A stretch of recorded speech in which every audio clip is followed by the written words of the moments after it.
ครับสวัสดีครับพ่อฟังครับเรามีเหตุผลครับของดังพันกรครับศิลปินยุค90นะครับโอเคครับสำหรับคนที่ยังไม่เคยฟังก็ลองฟังดูครับนะคนไหนฟังแล้วก็ไม่เป็นไรนะครับ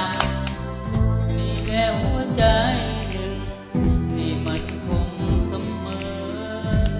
พร้อมจะให้เธอตลอดไปมีแค่ชีวิตหนึ่ง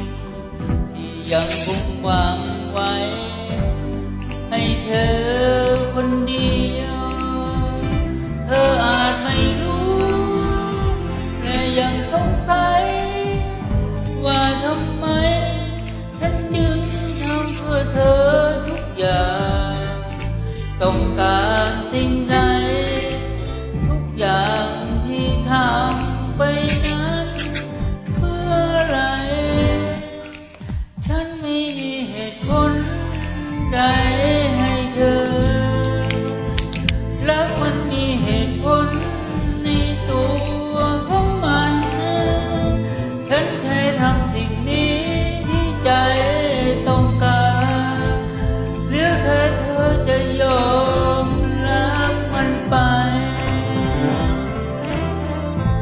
ให้ฉันได้มองเธอ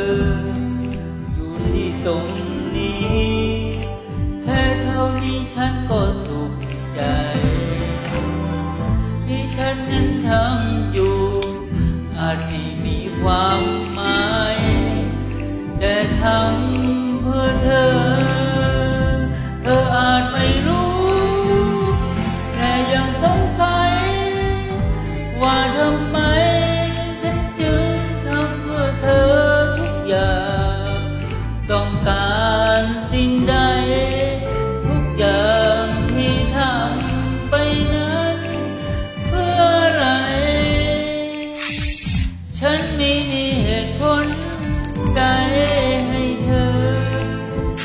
แล้วมันมีเหตุผลในตัวของมันฉันแค่ทำสิ่งนี้ที่ใจต้องการหรือแค่เธอจะยอมรับมันไปต้องขอบคุณสิครับที่เข้าผมใจกับผมไม่ครับขอบคุณนะครับช่วงนี้เศรษฐกิจไม่ค่อยดีกับปากการใช้เงินนะครับแล้วก็การขับรถครับทางการจราจรครับ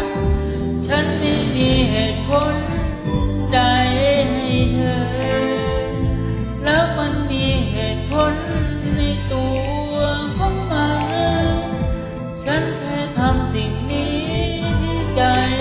ต้องการหรือแค่เธอจะยอมรับมันไปฉันไม่มีเหตุผลใดให้เธอแล้วมันมีเหตุผลในตัวของมันฉันแค่ทำสิ่งนี้ที่ใจต้องการหรือแค่เธอจะยอมรับมันไปโอเคครับข้อบท2วิเคราะห์ทุกที่คุณไอครับหนุกหนานนะครับก่อนนอนครับ